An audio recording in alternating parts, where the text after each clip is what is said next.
If you owned a Lamborghini, right, and then Fox News told you you can't trust your Lamborghini, would you trade your Lamborghini for a clown car?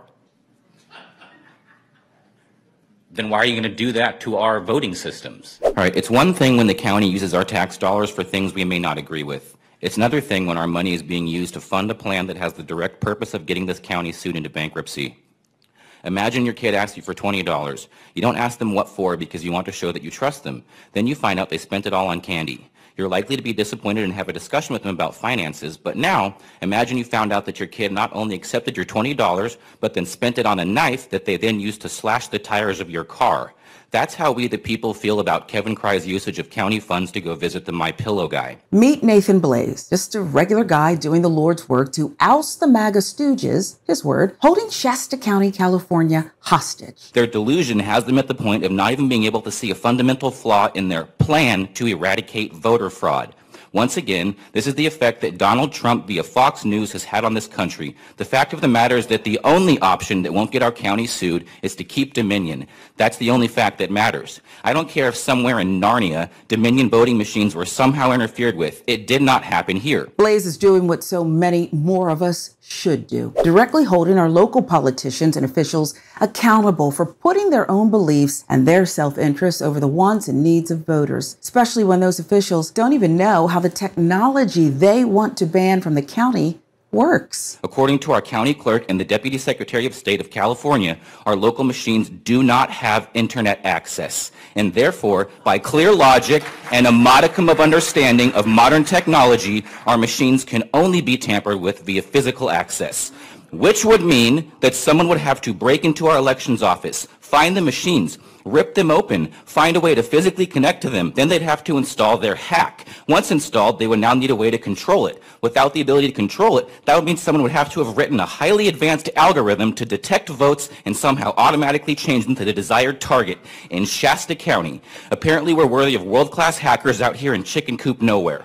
Also, once the hack is installed, their programming would require them to self-delete all traces. Then whoever ripped apart the machines would apparently also need to be a hell of a handyman because they'd have to repair the damage to the machines as to go unnoticed. This is one of the stupidest things any group of humans on this planet has ever thought could be possible. When extremists who are capable of believing the sci-fi fairy tale that I just spun for you start hand-counting your ballots and then see the ballot of someone they disagree with, do you really think they have the morality to not cheat at this point? Is your ballot even going to count if this happens? Remember the saying, all politics is local? All politics is still local. You have to start where you live. Hold your local leaders accountable. The mayor, school board, council people, even code enforcement. Show up and don't let it go. You gotta be that thorn in the side of misinformation. Blaze is exactly that. He's sacrificing his own time for the good of himself and his fellow residents. That cannot be overlooked. He refuses to let lies and conspiracies replace truth and logic. So this first part is rhetorical, but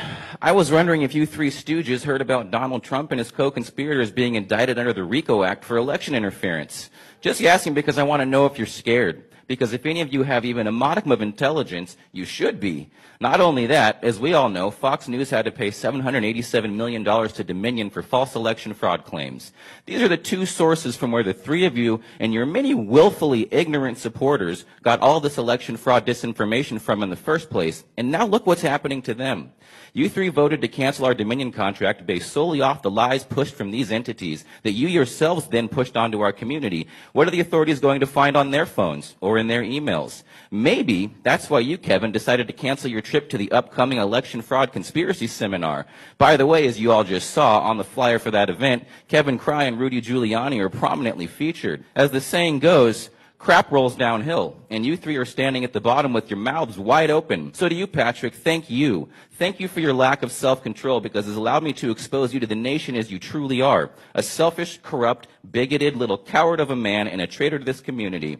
And you, Chris. It's clear to everyone here that you're nothing more than a fluffer. Your entire position could be easily replaced by a pair of red and green lights with Patrick holding the activation button in his tiny little hands. You're literally worthless to Shasta County because your only purpose is to give Patrick Jones a second vote, and everyone damn well knows it. When this is all said and done, you'll be written about in the history books as shining examples of how not to be patriotic Americans. So have fun watching the news, because I sure as hell will. Oh, he's got time. Thank goodness. Where Blaze lives in Shasta County, there's been a takeover by a far-right coalition, militia members, election deniers, anti-vaxxers, and they've been very busy. They've dismantled the voting system. They fired the county health officer. They rule by threats and intimidation. And you could be next. This political takeover must serve as a warning for any less populated area. This kind of takeover follows a simple yet devious formula. In this case, according to local media, the chaos was funded by a millionaire, one who doesn't even live in the county. He lives all the way on the East Coast in Connecticut. Why would a Connecticut resident want to pay for political mayhem in Shasta County? One report describes him as having a personal grudge against the county because he wanted to start a winery, but the effort fizzled out. But look at it this way. Money can't buy everyone. Partisanship, lack of interest, though,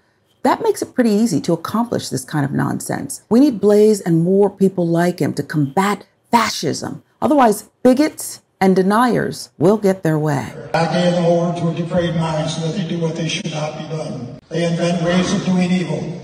But let me remind you that those who do such things deserve death. The LGBT community not only continues to do these very things, but also approves of those who practice them. And let me end by saying that God loves everyone. He even loves those of the LGBT community.